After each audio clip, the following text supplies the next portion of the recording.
Hey y'all, I'm Karen Mayer Cunningham, the special education boss. If you've ever felt confused, overwhelmed, or just plain frustrated at the 504 IEP table, you are in the right place. Every week, I'm breaking down the rules, the rights, and the realities of special education so you can walk into meetings informed, empowered, and ready to make real change. And whether you're a parent, a teacher, an advocate, a school-based member, or somebody who's just trying to do right by a student, this podcast gives you straight talk, real answers, and tools that you can use immediately.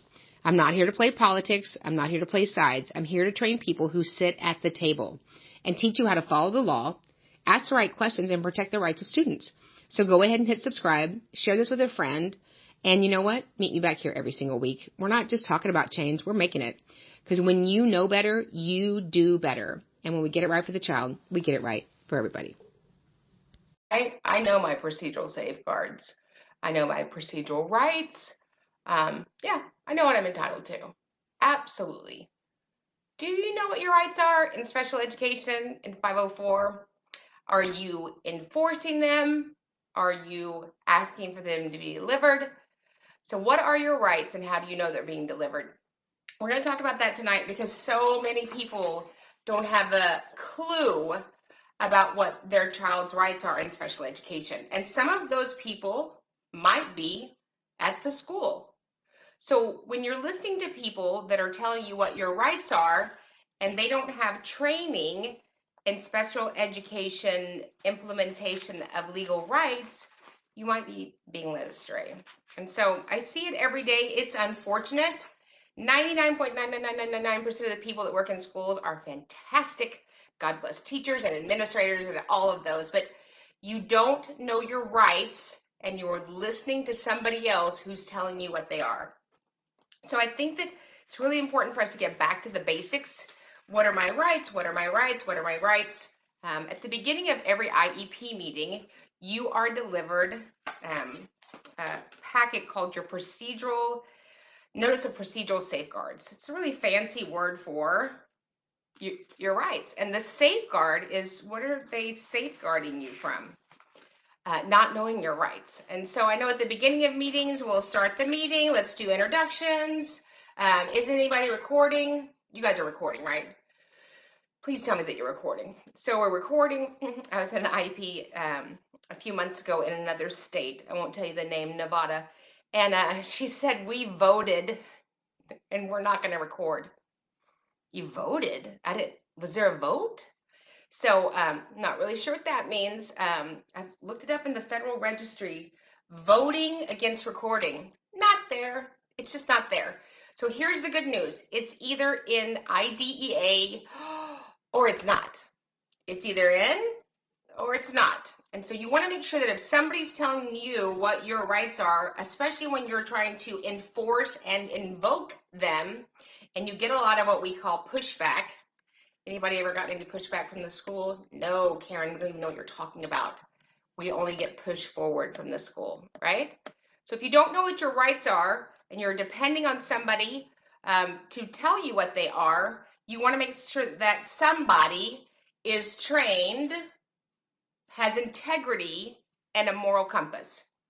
Trained, integrity, and a moral compass. Yes. And whenever we say we're recording, they get out that 8-track tape player, right? So I always record. It's not personal, it's business, right? I'm 100 years old. I'm not able to always find where my keys are. So I record. Tell them what it is, Daniel. Otter.ai. So good. So you get 9 hours for free, which just gets me started. And then it's like $10 a month for 6,000 minutes. So it's very exciting. So the first thing I do is we record. That's my right to record. When you go into court, is there somebody recording? Why? Are they recording in court to be mean?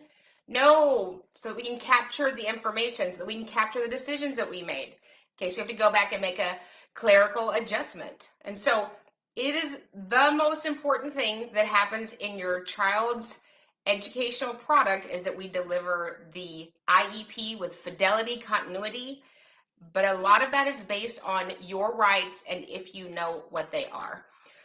So, and they are limitless, right? And you don't know what you don't know. Unfortunately, special education is learn as you go. And you may be good at learning as you go, and you may not be good at learning as you go. What's the big deal, Karen? This is close enough. I had a family the other day, and she said, well, it's okay. We're getting about 60%. And I said, oh, no, no, no, no, no, no, no, no, no, no. So if you paid for a couch, and they delivered 60% of the couch, you'd be like, oh, we love this couch. It doesn't have an end, but you don't need two ends. No, it's your child. You've signed a federal document, a contract, an agreement that this is what we're going to do to deliver a product to our student, and it needs to be done. So you're going to have to enforce your rights and invoke them. So you know how we all get the procedural safeguards at the beginning of the meeting. Mrs. Smith, I have to give you a copy of the procedural safeguards where you sign that you received them. And I like this. If you have any questions, just let me know. Really? Yes, I think that you guys should just stop the next meeting and go, I do have a question. Number one. So I would want to know how many of those people in the room have been trained on procedural safeguards. And I only know this from mediations and due process and OCR federal filings. You know who's been trained on it? It rhymes with hero. Yeah. Do you know who's required to be trained on the procedural safeguards? Same number, 0. 600 free minutes. Look at you, Daniel. And Daniel did my math yesterday. 15,750. Boom. I remember, Daniel. So if you don't know what your rights are, I wouldn't depend on somebody else to tell me, right? When you go and have surgery, they're telling you your rights. You have the right to whatever. We have the right to save you, right? We have all these rights. And you read them because it's important, because it's your life. This is your child's educational product. It's setting them up for destiny or destruction. There aren't two other options. So you need to get the procedural safeguards out, get them from your state. They're kind of all the same since federal law applies to which states? All the states. It does. The federal law applies to all the states. So you should know what they are so that you can enforce them and invoke. EE. I'm here to enforce and invoke. And a lot of times when you invoke your rights is when you get this, right? Whoa, the pushback. So today, what maybe you want to teach on this tonight, train on this. We had some pushback. So I had a lovely family who has a child that's struggling at school. She's a second grader. She goes to school all day. She has pulled reading intervention every day of the week, 5 days a week for 30 minutes. Math intervention, 3 days a week for 30 minutes. And she has a private tutor at her home. That's a lot for a 7-year-old, right? So we said we would like a referral for, we're requesting a FIE, a full individualized evaluation, and we get this back. Why? Don't you like that? Don't you like that you have to defend your position? So, and I said, because we believe that she has academic and attention issues that we want to have addressed. So they said, well, then we'll have to set up a referral meeting. A referral meeting. It was very official. I don't know. It's like the State of the Union address. So we set up this referral meeting. And so I know what that means. What that means is that they're going to try to tell me no. And I don't know if you've ever seen my business card, but my business card says, Karen Mayer Cunningham, special education boss. You don't tell me no. I tell you no, right? And so no to violating a child's rights with a disability in public school. I'm going to say no to that. Nope, nope, nope, nope, nope. So child fine, which is the premise of everything, right? And why do we have laws, you guys? We have laws, as somebody very smart one time said, you know why we have laws? Because people wouldn't follow the rules. If we would just follow the rules, we wouldn't have needed the laws. So the premise of everything in IDEA is child find. If something's lost, you go and find it. But to find something, you have to go look for it, right? You ever had your child like looking for something? Can you go find this? He's like, I don't see it. Well, you're not trying to find it, right? So child find says this. This is your first procedural safeguard as the guardian parent of a student. Here are the requirements. It says you have the right to have your child tested, located, tested for suspected disabilities. Do you ever see people in the neighborhood? Anybody can't read in there? No, it's your right to have your child tested for special education. So so many times we get into these meetings and we start the interrogation, right? The interrogation. So today we're in a meeting for the referral meeting that we had to have with 8,500 people in there. And I do love a crowd, but I think it's kind of ridiculous for a little girl in second grade. So we get in there, we get in there, we get in there. And so finally I said 45 minutes into it. 45 minutes. That's longer than my first wedding. I said, so I'm not sure where we're tracking. I'm pretty sure I've never sat in a referral meeting for 45 minutes. So the option is either grant the testing or deny it.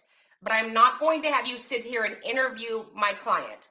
So the law says that we go out, locate, and find children with suspected disabilities and evaluate them. We don't go out, locate, and find children with confirmed disabilities, suspected, and your behavior is suspicious. So do not let the school interview you. We ask for the evaluation, either grant it or deny it. And I see so many families that are having to put on this whole case about why they have the right to child find. It's your right.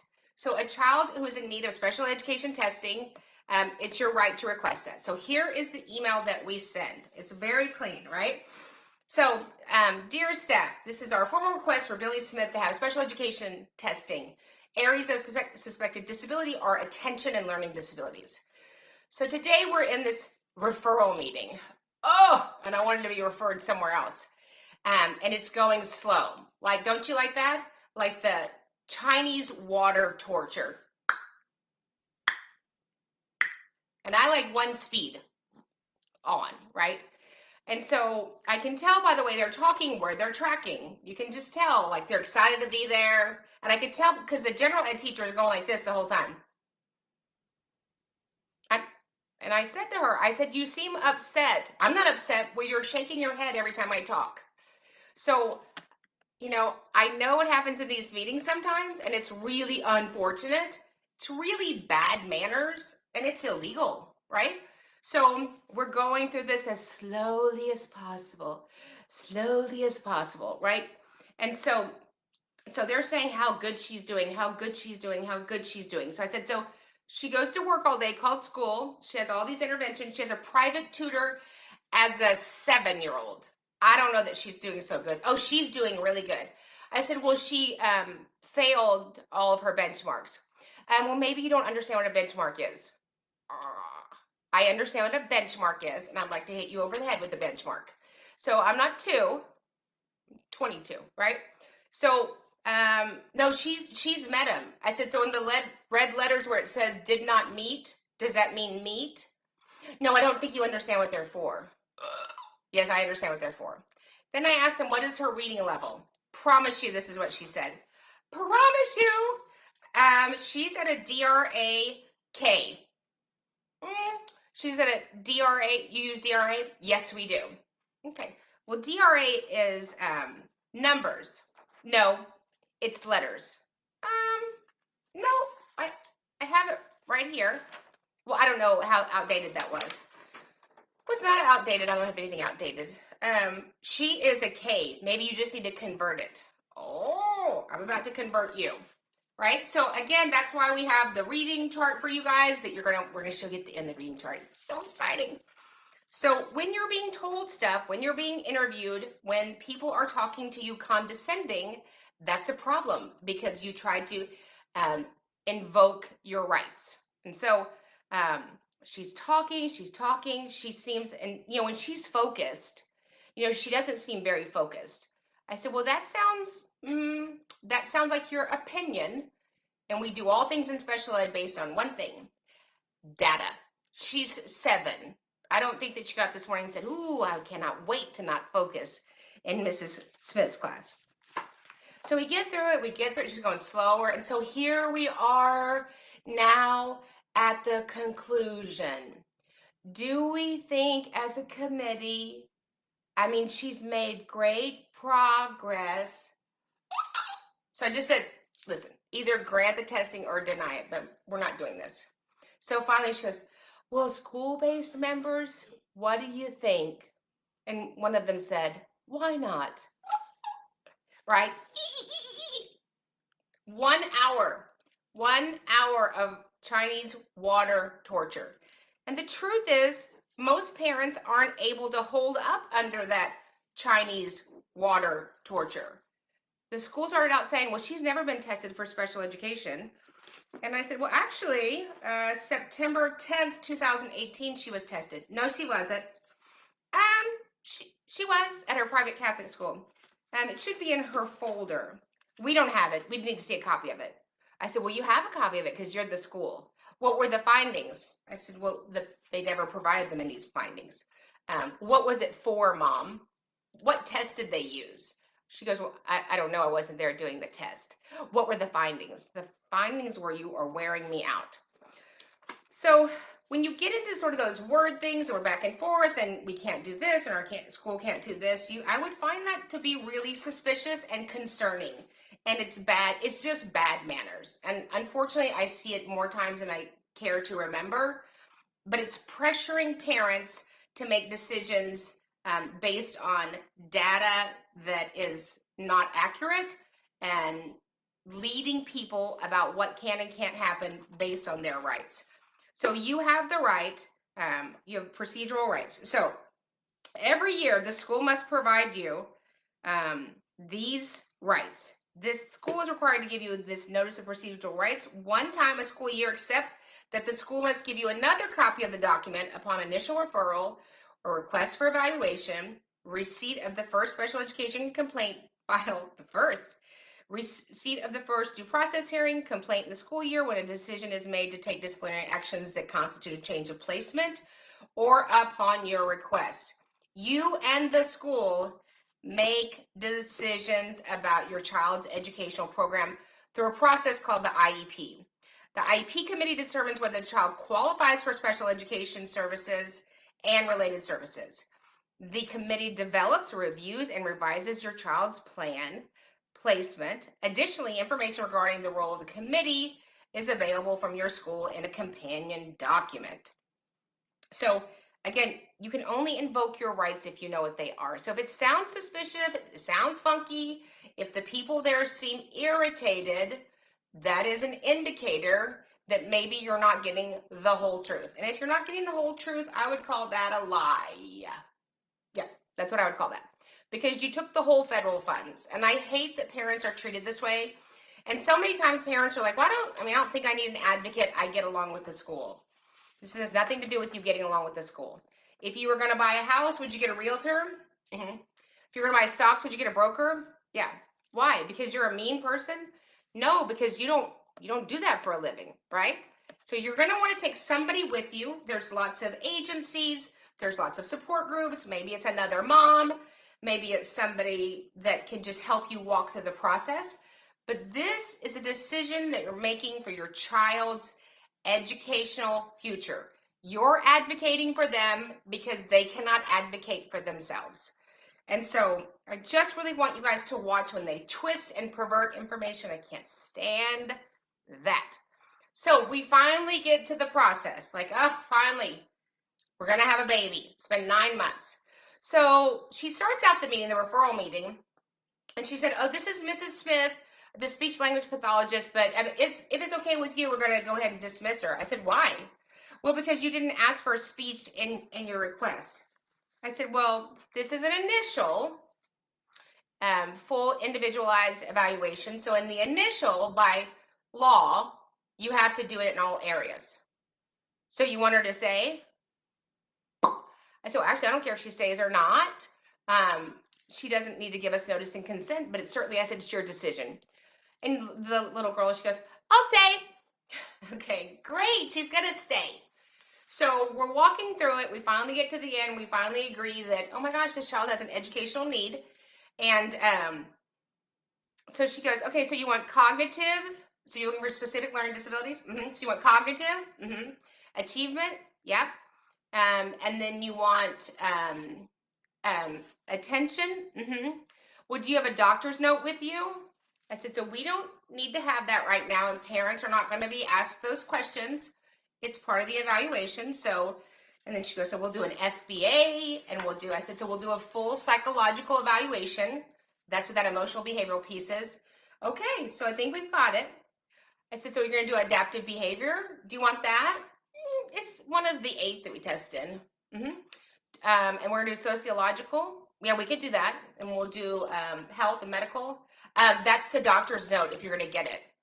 Actually, Tiny Dancer, the nurse does vision and hearing. Yeah, we'll do that again when we come back. If you're happy and you know it, clap your hands.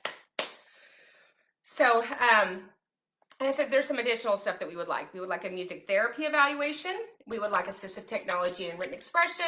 We would like occupational therapy and written expression, occupational therapy and sensory. And we would like those all to be what? What do we want?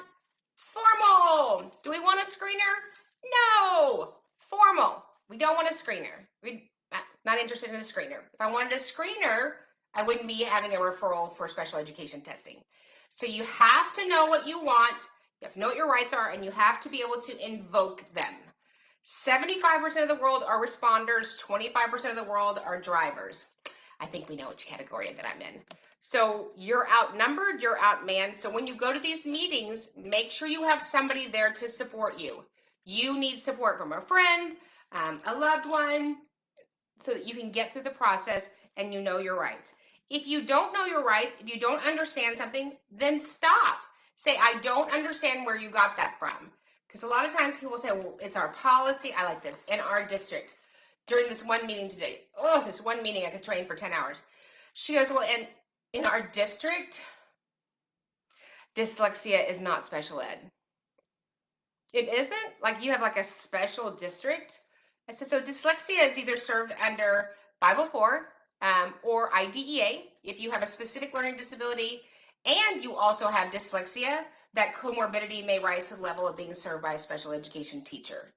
So you don't know what you don't know. You know, there's a saying that says when you're arrested, not that any of y'all have ever been arrested, what do they say? You have the right to what?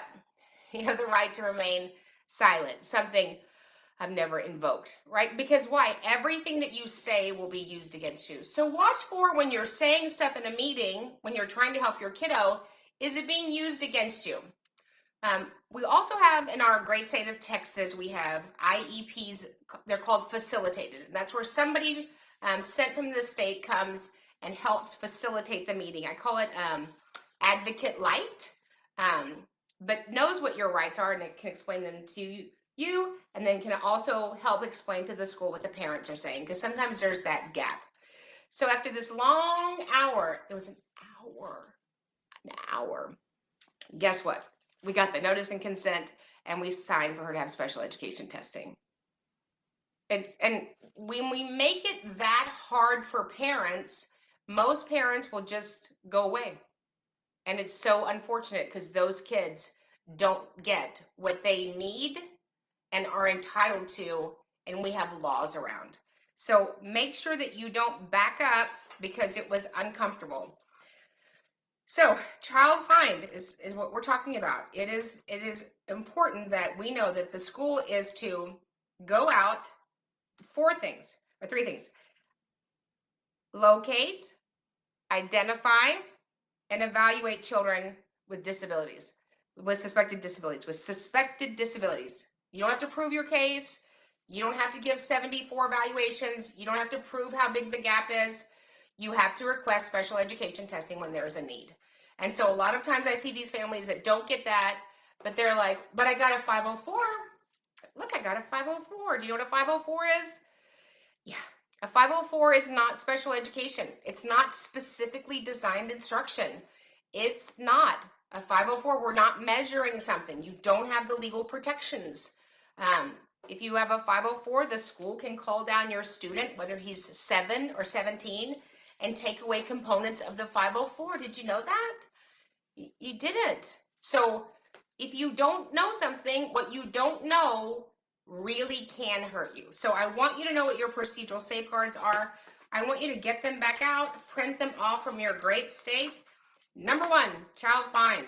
Number 2, prior written notice.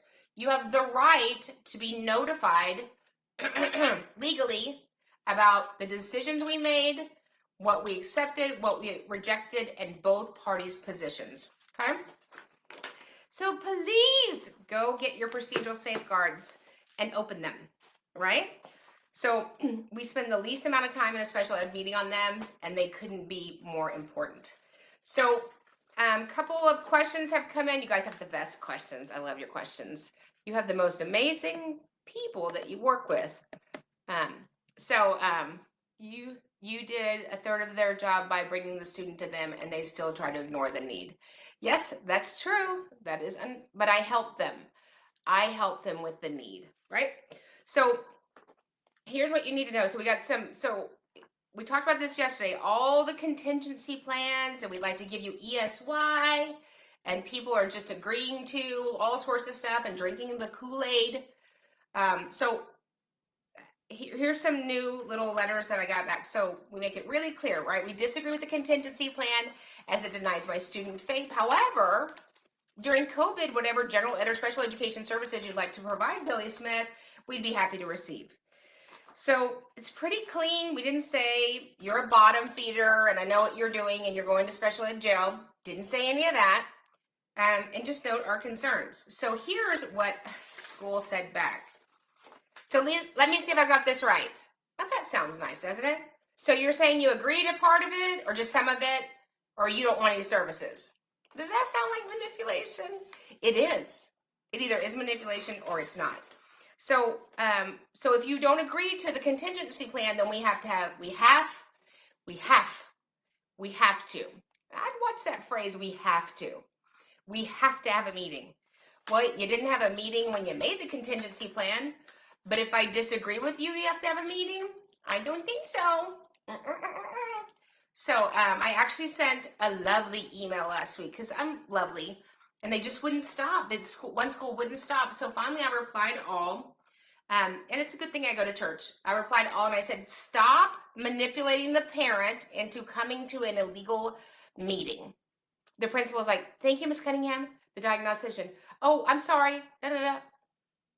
So it's not okay. It's not legal. And it pressures parents. Okay. Here's another one. It's a doozy. You ready? So here is a family. You're not going to believe this, right? So there's no state testing this year. Hallelujah. Dear parents, I've had several questions concerning the test going home May 20th. I like to read like that when it's terrible. Below, I've tried to answer them to the best I can. If you have any other questions, please contact me as we continue to break the law. No, it doesn't say that. Does it say that? What if it said that? That'd be great, right? As my friend says, admit it and quit it. Is it common that there is a team lead, an evaluation team lead holding meetings and doing paperwork at a middle school of 955 kids? You know, there's so many people now leading you, right? So now we have IEP facilitators, we have the team lead, we have the educational lead. I think what's interesting is if you find out from your state, there's no onus requirement for them to be trained in anything specific. So yes, they pop up with different names. Can the school district take a child from an IEP to a 504? If a child is showing great improvement and meeting goals as they get older, worried that eventually 504 will be suggested versus IEP. So the difference is, do you have a disability and are you in need of specifically designed instruction? Yep, he's in need of specifically designed instruction. A 504, I don't want to say it's a waste of paper. I might have said it's a waste of paper. Yeah, that's what I've said, in my opinion. And what do I know? I have, in all of these thousands of millions of years, I've probably seen less than 5 students who benefited from a 504.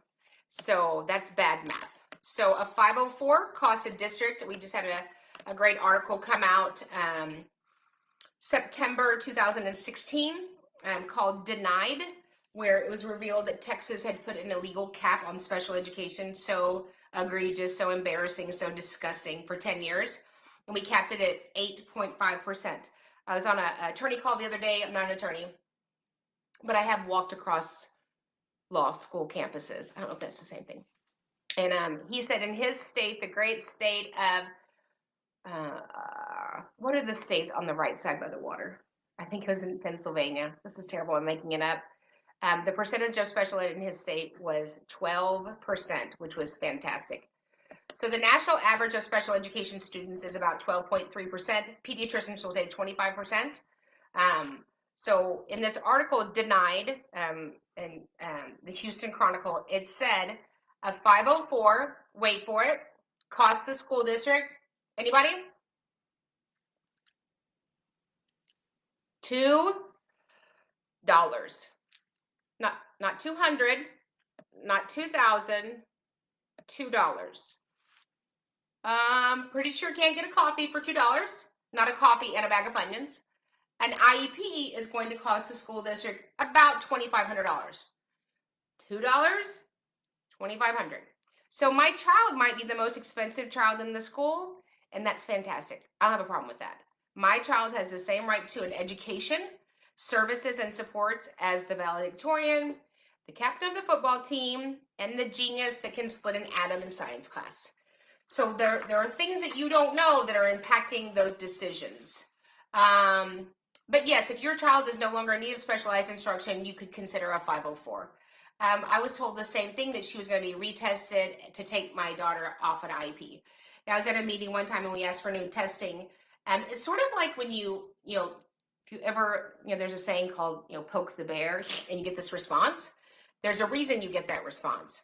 So I said, this little boy, it was time for his triennial three-year reevaluation. So you want me to test him and see if he doesn't qualify anymore? And I said, when you talk like that, I wonder what kind of response are you expecting? And see, me being me, I can say that and then hold my, my eye gaze at her. Most people couldn't say that, but I really just, so when you talk like that, what response are you expecting? So many parents aren't ready for some of the things that happen in a meeting, right? It's sort of the unknown. So you have to be ready for what we call the pushback. $2, $2,000. So if you had a business and you were in charge of the budget, would you have to be responsible with that? Absolutely. However, it's been my experience over the years, it really isn't about the money. From my experience, what do I know? It's really been about power and position. And some people are not really very responsible given both of those things. Just my opinion. It's my opinion, it's never about the money. It's about something else. So anyway, here's this great letter going out for the test that's going home. A test is going home. Isn't that funny? I can't even get a copy of the school's test because we're not allowed to have it. But okay. So wait for it. Are you ready? So this is about the test that's going home that will be comparable to the state assessment. What? This test is not mandatory. Not is in all caps, which means it's not. That's why it's going home, right? So if it's comparable to state testing, I'm pretty sure it wouldn't go home unless you guys are the state, right? So so you have to know what's right and what's not right. So here's what she says. So she says, your child is allowed to use any accommodations that were decided on in the meeting. They are? Like, are they allowed to, is one of the accommodations to stay in your pajamas? I hope this, remember, I'm just here to help. I don't want this test to be a traumatic experience. Well, the reason she's typing that is it already has been a traumatic experience, okay? So you got to know what your rights are. If you don't know what your rights are, find somebody that does. Get some help, get some, there's free law college. You can get somebody to help you there. You can get another parent. You can get it through somebody that's helped you walk through the process. But get the help that you need so you can make tough decisions at times so that your child could succeed. And so we have the new, are you ready for it? So exciting. We have the new reading charts.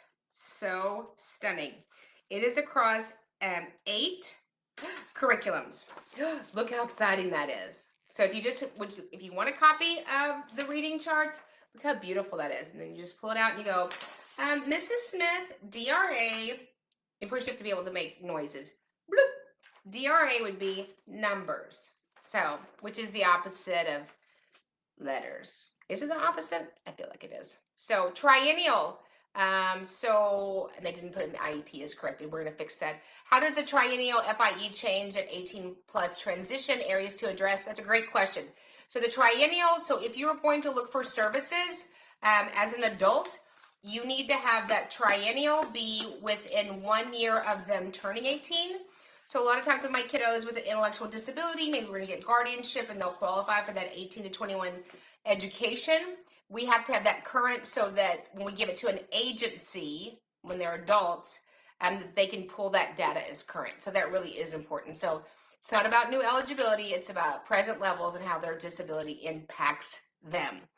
So glad you guys jumped on. Let us know. Please keep sending us your emails.